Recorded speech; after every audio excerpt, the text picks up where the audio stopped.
ओम श्री गणेशाय नमः। आप सभी का दिन शुभ और मंगलमय हो और गणपति जी आपकी सभी मनोकामनाओं को पूर्ण करें। आज आप सुनेंगे पौष मास महात्म्य का अध्याय 18।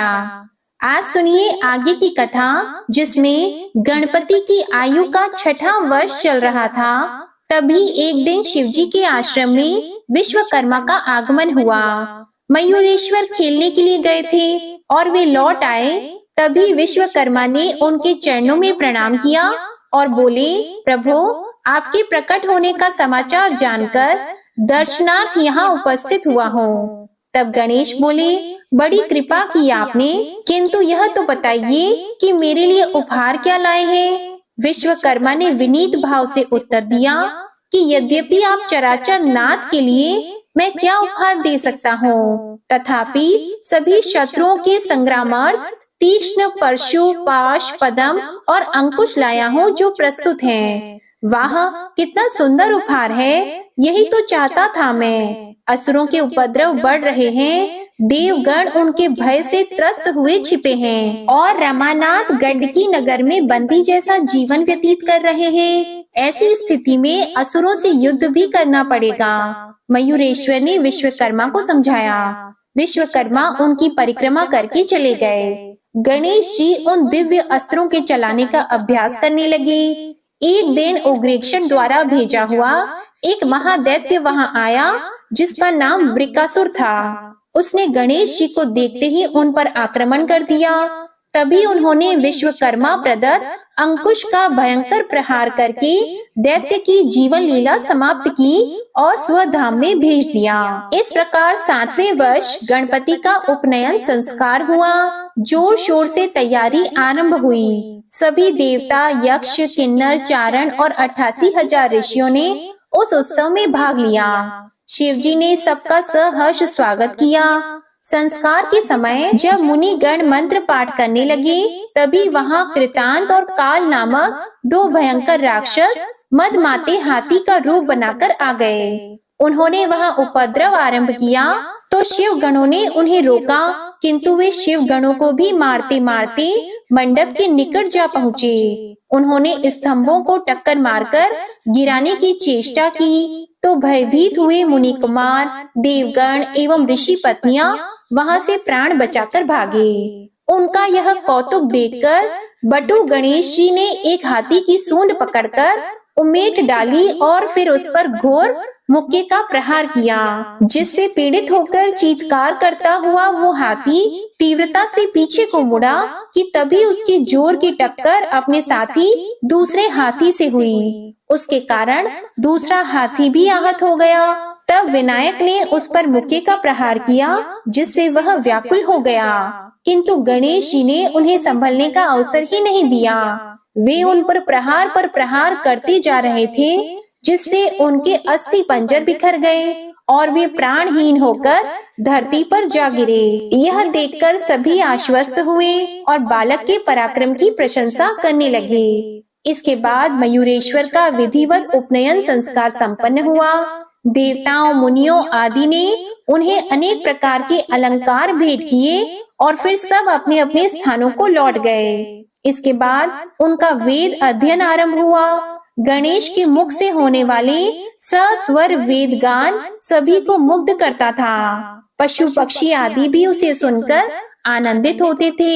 उग्रेक्षण ने गणेश की हत्या करने के लिए नूतन नाम का एक विकराल राक्षस को आज्ञा दी। उसने त्रिसंध्या क्षेत्र में पहुंचकर अत्यंत भयंकर हिंसक पशु का रूप बनाया और जहां गणेश जी द्वारा देवगान चल रहा था, वहां पहुंचकर सिंहनाद करने लगा। उस नाद ने वातावरण को अत्यंत विक्षुब्ध कर दिया, जिससे पर्वत भी कांप उठा और गुफाएं फटने लगी। राक्षस के 3 मुख, 4 कान, 4 सींग, 5 नेत्र, 2 पूंछ और 8 पांव थे। वह गणेश जी के सामने आकर नृत्य करने लगा। गणेश जी उठकर उसकी ओर बढ़े तो वह तुरंत उठकर आकाश में चला गया। इस प्रकार वह कभी उनके पास आ खड़ा होता और कभी उड़कर अदृश्य हो जाता था। उसके इस उपक्रम से सभी भयभीत थे।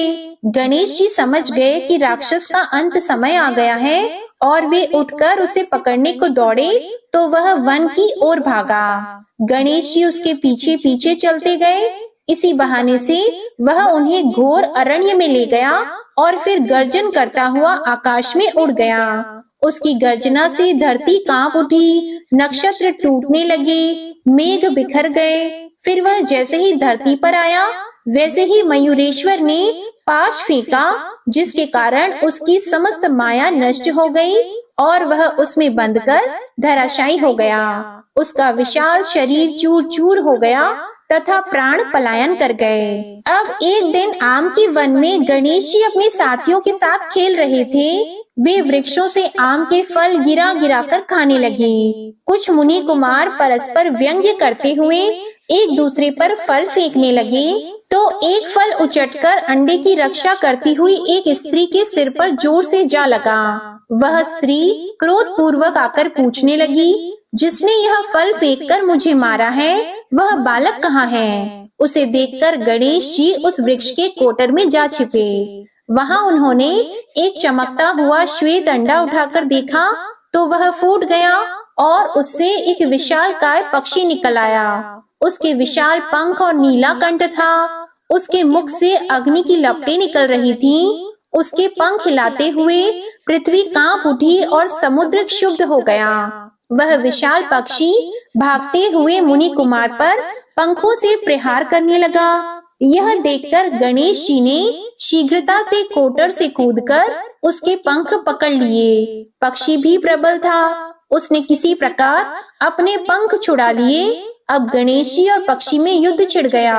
अंत में वह अत्यंत पराक्रमी पक्षी उनके मुक्के के प्रहार से मारा गया। यह देखकर वह स्त्री गणेश जी की स्तुति करते हुए बोली, प्रभु, मैं महर्षि कश्यप की भार्या विंता हूँ। उनका पुत्र यह शिखंडी मयूर आपके सेवक रूप में समर्पित है। महर्षि ने पहले ही बता दिया था कि इस अंडे को जो फोड़ेगा वही इसका स्वामी होगा। मेरे जटायु, शीन और संपाति 3 पुत्रों को कद्रु पुत्र ने नागलोक में बंदी बनाया हुआ है। कृपा कर उन्हें मुक्त कराने का कष्ट करें। तब गणेश जी ने उन्हें आश्वासन दिया कि माता, आप चिंता न करें, मैं आपके पुत्रों को छुड़ाने का शीघ्र ही प्रयत्न करूंगा। इसके बाद उन्होंने मयूर से कहा, तुम पर प्रसन्न हो, तुम कोई इच्छित वर मांग लो। तो मयूर बोला, प्रभु, मुझे तो आपकी भक्ति ही चाहिए। हाँ, एक इच्छा और है, वो ये है कि आपके नाम से पूर्व मेरा नाम लगाया जाए। लोक में आपकी प्रसिद्धि मयूरेश्वर के नाम से हो। ऐसा ही होगा। कहकर गणेश जी मयूर पर चढ़कर अपने आश्रम में पहुँचे। माता पार्वती ने सब वृतांत सुना तो वे बहुत प्रसन्न हुई। ऋषि कुमार भी उनकी प्रशंसा करते हुए अपने अपने घरों को चले गए। अब गणेश जी की आयु 11 वर्ष की हो रही थी। आम्रवन में विद्यमान सरोवर के किनारे मुनि कुमारों के साथ गणेश जी खेल रहे थे। तभी उग्रीक्षण के द्वारा भेजा हुआ एक राक्षस विशालकाय घोड़े के रूप में आकर उपद्रव करने लगा। उसकी भयंकर आकृति और आक्रमण चेष्टा देखकर कुछ मुनि कुमार सरोवर में कूदे, कुछ वृक्षों पर चढ़े और कुछ प्राण लेकर कहीं अन्यत्र जा छिपे। तभी गणेश जी ने उस पर वज्र तुल्य मुष्टि का प्रहार किया।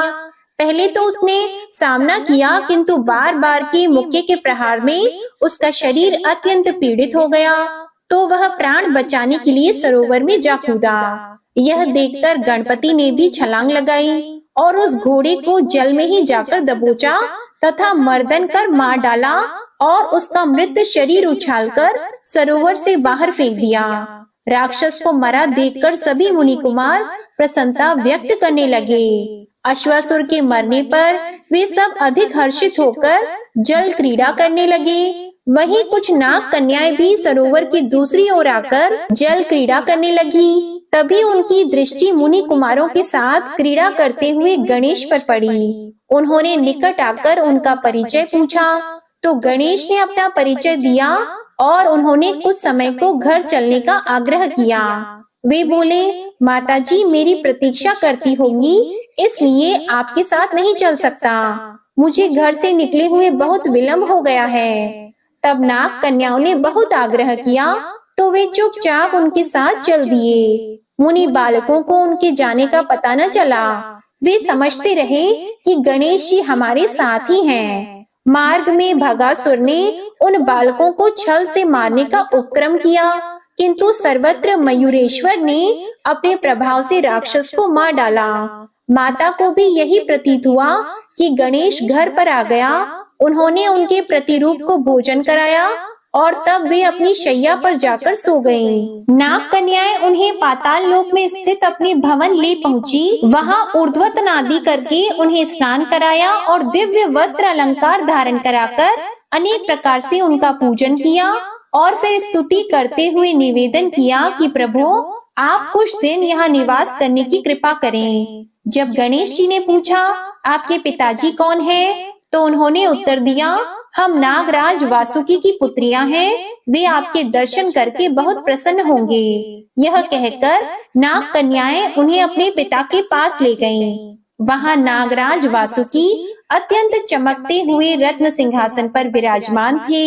उनके मस्तक में अद्भुत मणि एवं रत्न मुकुट और कंठ में दिव्य मणियों का हार सुशोभित था। उन्हें देखते ही गणराज शीघ्रता से उनके फन पर चढ़कर नाचने लगे। फन के हिलने से मणि का प्रकाश हिला और साथ ही तीनों लोक भी हिल उठे। इस प्रकार वासुकी को दंड देकर उन्होंने उन सर्पराज को कंठाभरण के समान गले में धारण कर लिया। इस कारण उस दिन से उनका नाम सर्पभूषण या नागभूषण हुआ। सर्पराज के पराभव का समाचार समूचे नागलोक में फैल गया।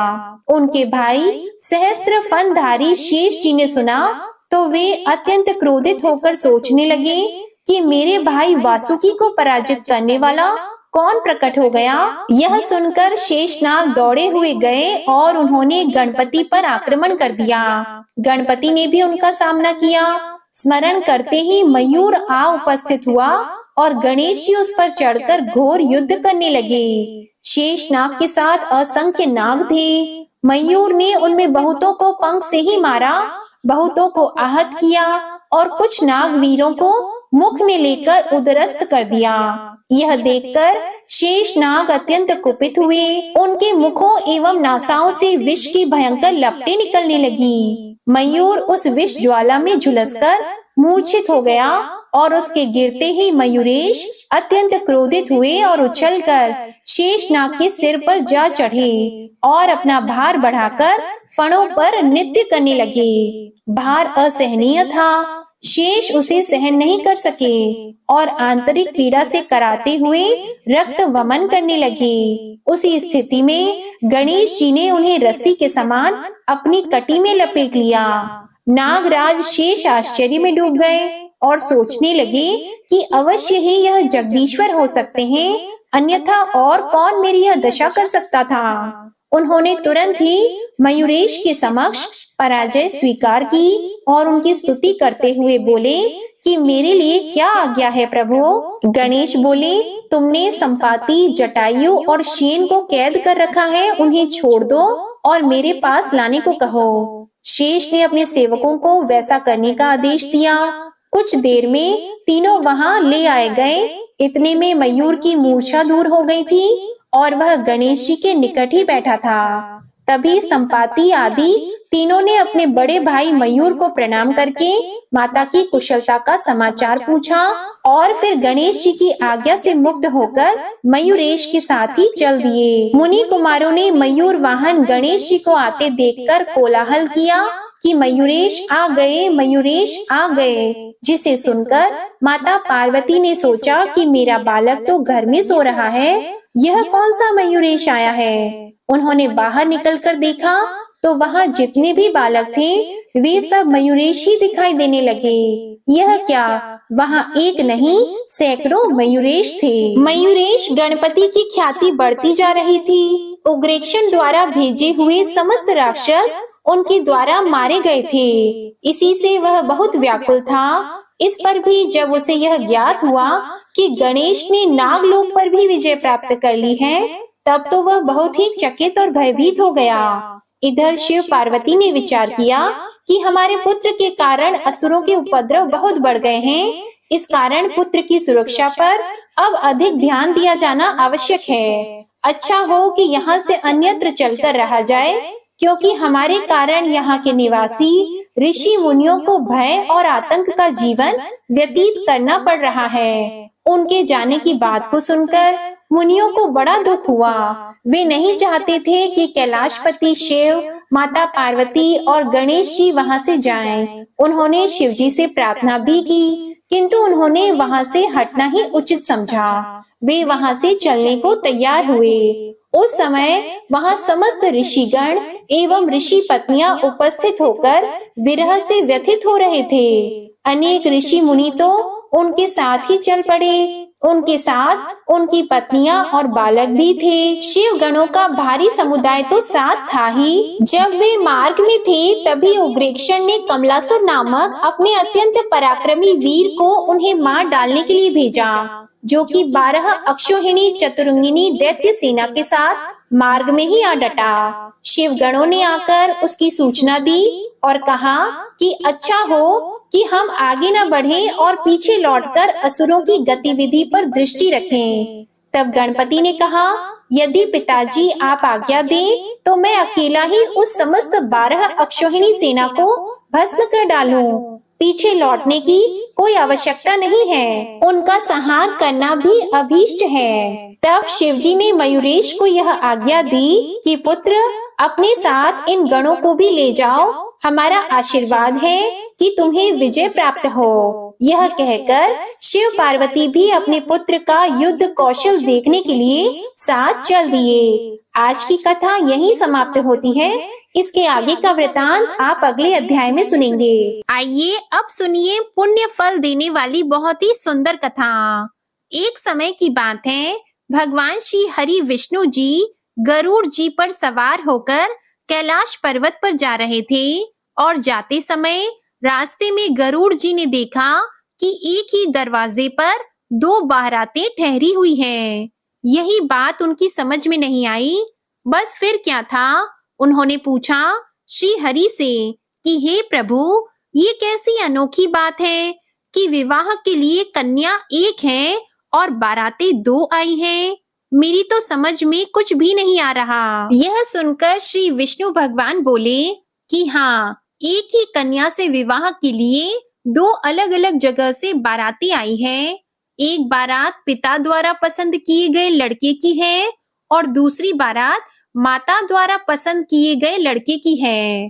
भगवान की यह बात सुनकर गरुड़ जी बोले कि हे प्रभु, आखिर इस कन्या का विवाह होगा किसके साथ?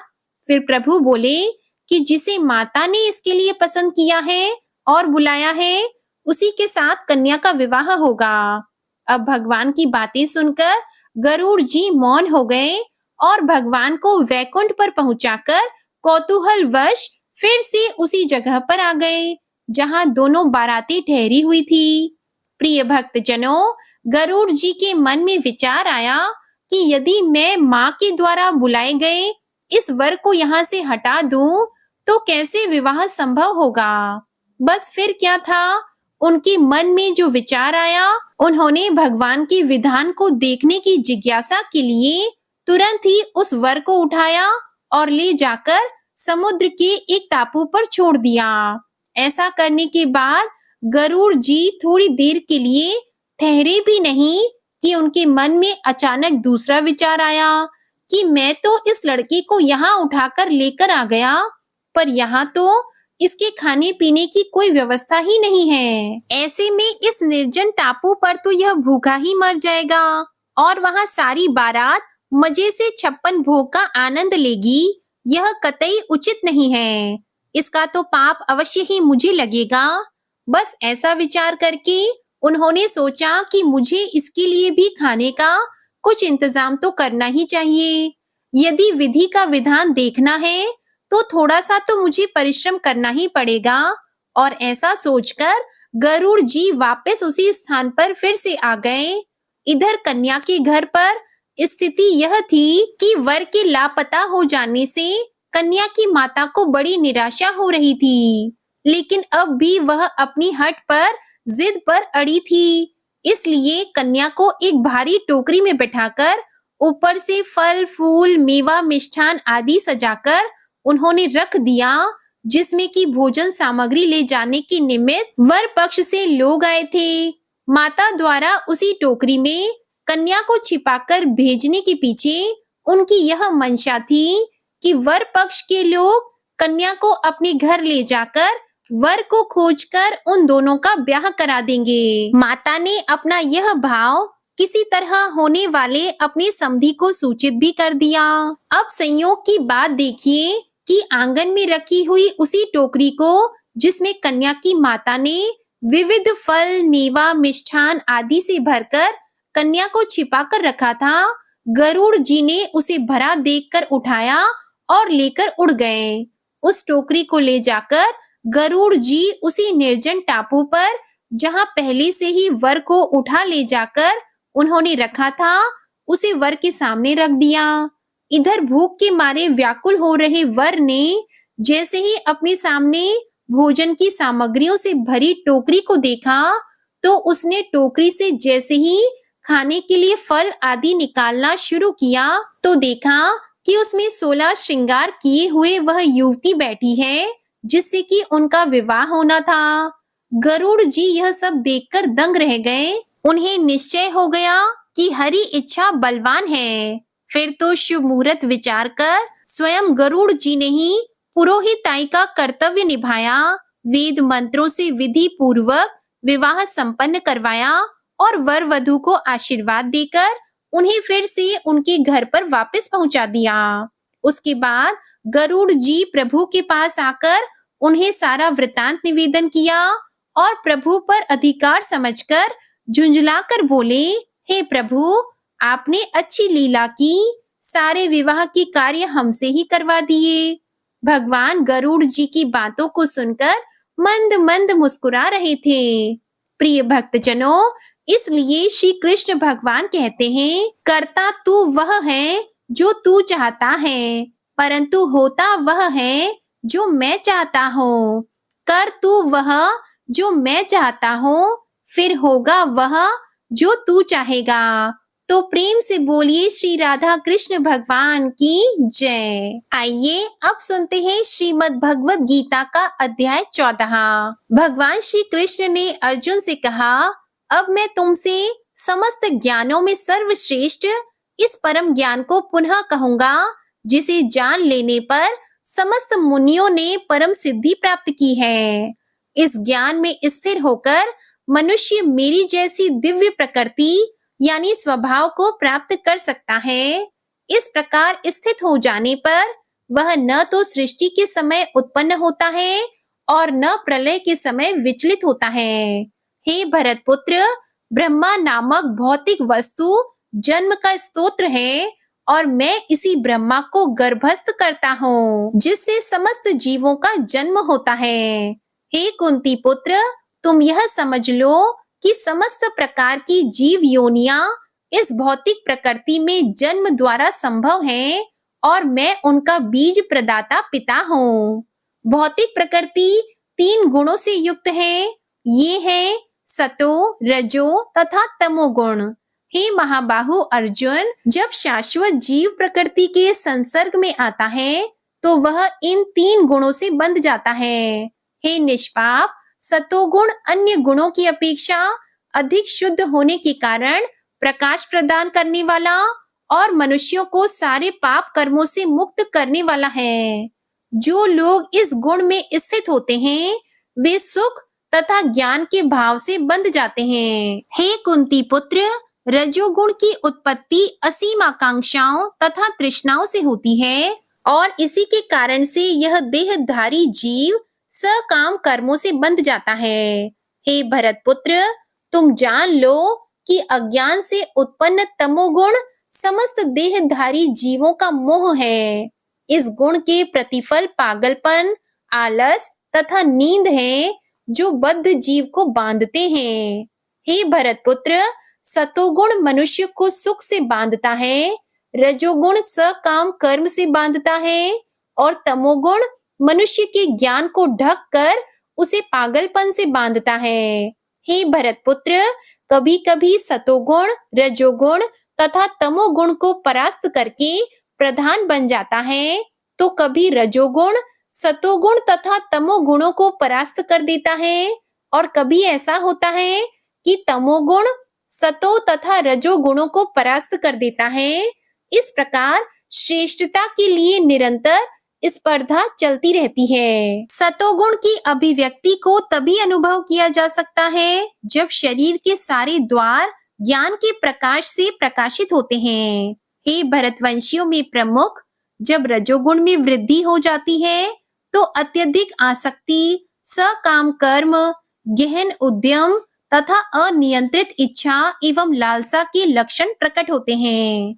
जब तमोगुण में वृद्धि हो जाती है तो हे कुरुपुत्र, अंधेरा, जड़ता, प्रमत्ता तथा मोह का प्राकट्य होता है। जब कोई सतोगुण में मरता है तो उसे महर्षियों के विशुद्ध उच्चतर लोकों की प्राप्ति होती है।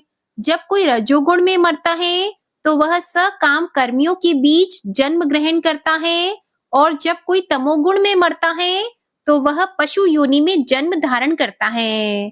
पुण्य कर्म का फल शुद्ध होता है और सात्विक कहलाता है, लेकिन रजोगुण में संपन्न कर्म का फल दुख होता है, और तमोगुण में किए गए कर्म मूर्खता में प्रतिफलित होते हैं। सतोगुण से वास्तविक ज्ञान उत्पन्न होता है, रजोगुण से लोभ उत्पन्न होता है, और तमोगुण से अज्ञान, प्रमाद और मोह उत्पन्न होता है।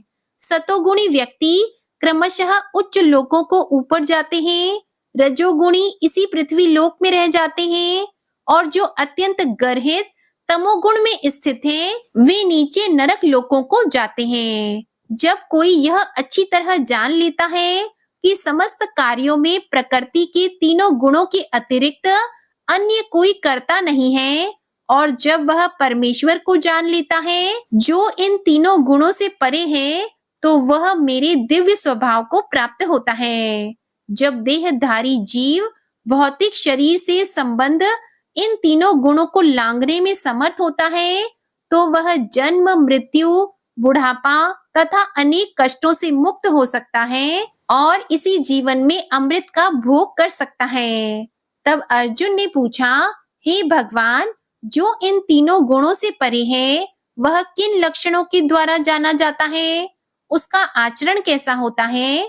और वह प्रकृति के गुणों को किस प्रकार लांघता है? तब भगवान श्री कृष्ण ने कहा, हे पांडुपुत्र, जो प्रकाश, आसक्ति तथा मोह के उपस्थित होने पर न तो उनसे घृणा करता है और न लुप्त हो जाने पर उनकी इच्छा करता है, जो भौतिक गुणों की इन समस्त परिक्रियाओं से निश्चल तथा अविचलित रहता है, और यह जानकर कि केवल गुण ही क्रियाशील हैं, उदासीन तथा दिव्य बना रहता है, जो अपने आप में स्थित है और सुख तथा दुख को एक समान मानता है, जो मिट्टी के ढेले, पत्थर तथा स्वर्ण के टुकड़े को समान दृष्टि से देखता है, जो अनुकूल तथा प्रतिकूल के प्रति समान बना रहता है, जो धीर है और प्रशंसा तथा बुराई, मान तथा अपमान में समान भाव से रहता है, जो शत्रु तथा मित्र के साथ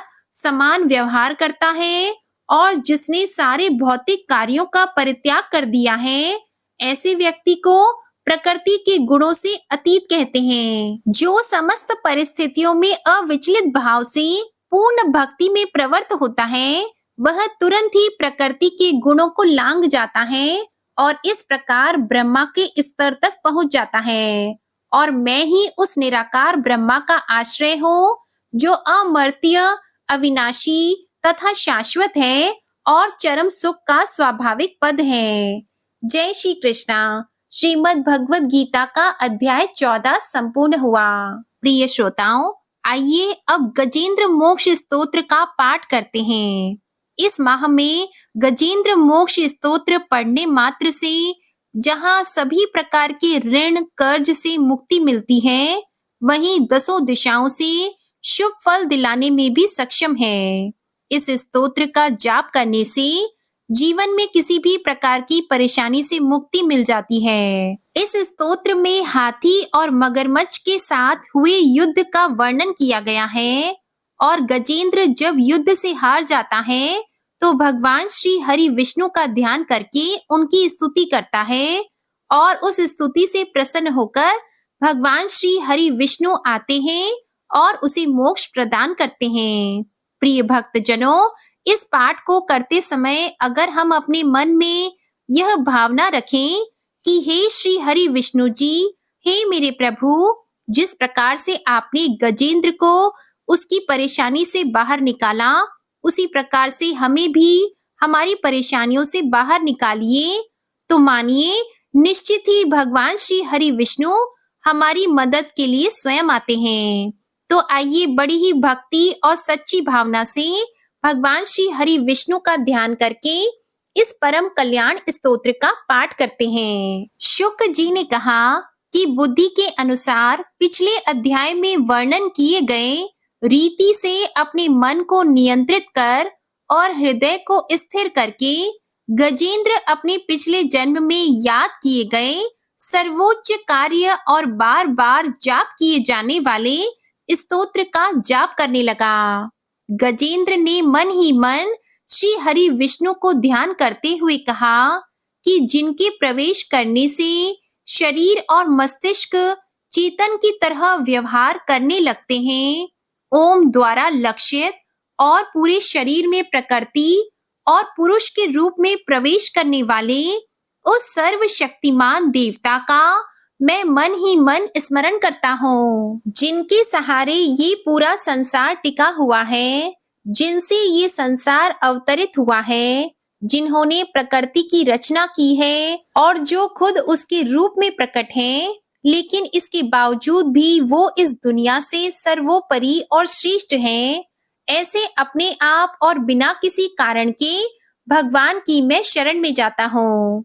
अपने संकल्प शक्ति के बल पर अपने ही स्वरूप में रचित और सृष्टि काल में प्रकट एवं प्रलय में अप्रकट रहने वाले इस शास्त्र प्रसिद्धि प्राप्त कार्य कारण रूपी संसार को जो बिना कुंठित दृष्टि के साक्ष्य रूप में देखते रहने पर भी लिप्त नहीं होते, चक्षु आदि प्रकाशकों के परम प्रकाशक प्रभु आप मेरी रक्षा करें। बीतते गए समय के साथ तीनों लोकों और ब्रह्म आदि लोकपालों के पंचभूत में प्रवेश कर जाने पर और पंचभूतों से लेकर महत्वपूर्ण सभी कार्यों के उनकी परम करुणा स्वरूप प्रकृति में मग्न हो जाने पर उस समय दुर्गेय और घोर अंधकार रूपेण प्रकृति से ही बच रही थी।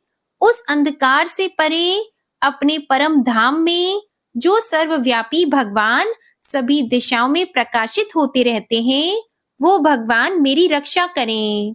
विभिन्न नाट्य रूपों में अभिनय करने वाले और उस अभिनेता के वास्तविक स्वरूप को जिस प्रकार से साधारण लोग भी नहीं पहचान पाते, उसी तरह से सत्व प्रधान देवता और महर्षि भी जिनके स्वरूप को नहीं जान पाते, ऐसे में कोई साधारण प्राणी उनका वर्णन कैसे कर सकता है।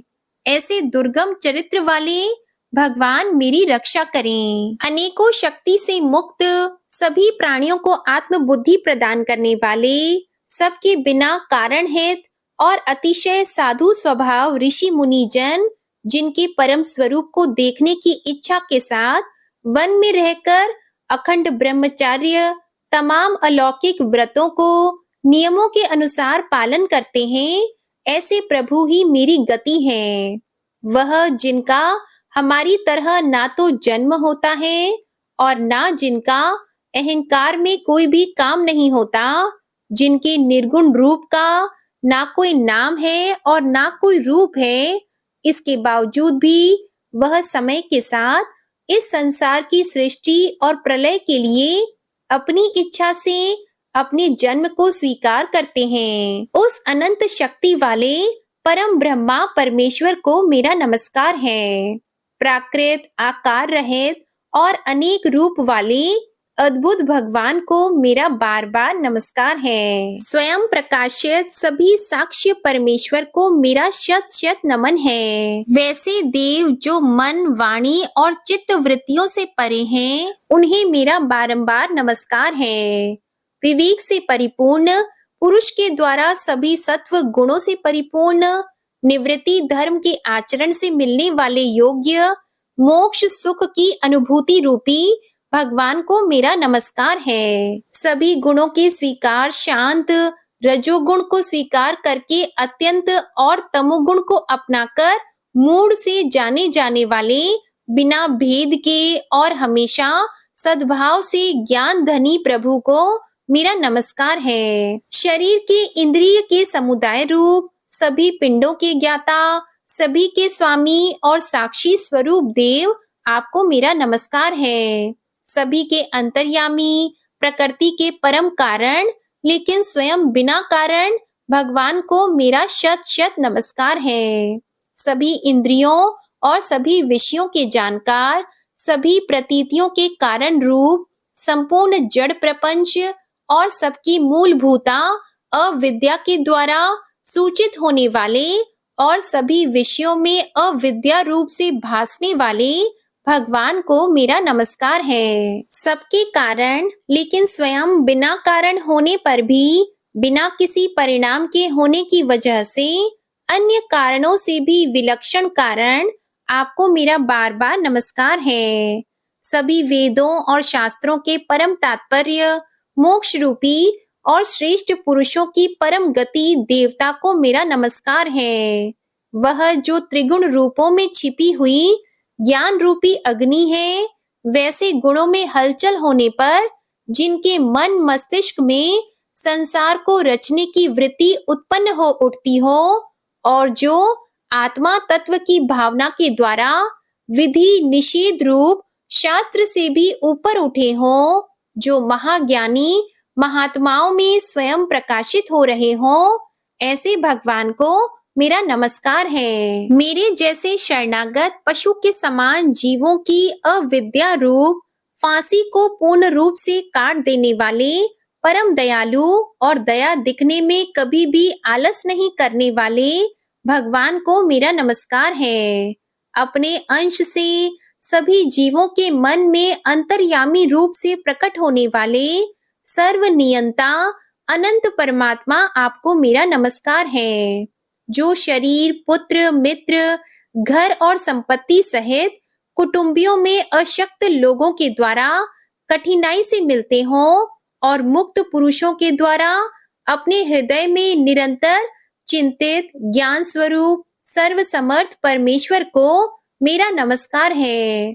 वह जिन्हें धर्म, अभिलषित भोग, धन और मोक्ष की कामना से मनन करके लोग अपनी मनचाही इच्छा पूर्ण कर लेते हैं, अपितु जिन्हें विभिन्न प्रकार के अयाचित भोग और अविनाशी पार्षद शरीर भी देते हैं, वैसे अत्यंत दयालु प्रभु मुझे इस प्रकार के विपदा से हमेशा के लिए बाहर निकालें। वह जिनके एक से अधिक भक्त हैं, जो मुख्य रूप से एकमात्र उसी भगवान की शरण में हैं, जो धर्म, अर्थ आदि किसी भी पदार्थ की अभिलाषा नहीं रखते हैं, जो केवल उन्हीं के परम मंगलमय एवं अत्यंत विलक्षण चरित्र का गुणगान करते हुए उनके आनंदमय समुद्र में गोती लगाते रहते हैं, उन अविनाशी, सर्वव्यापी, सर्वमान्य ब्रह्म आदि के भी नियामक, अभक्तों के लिए भी हमेशा प्रकट होने वाले,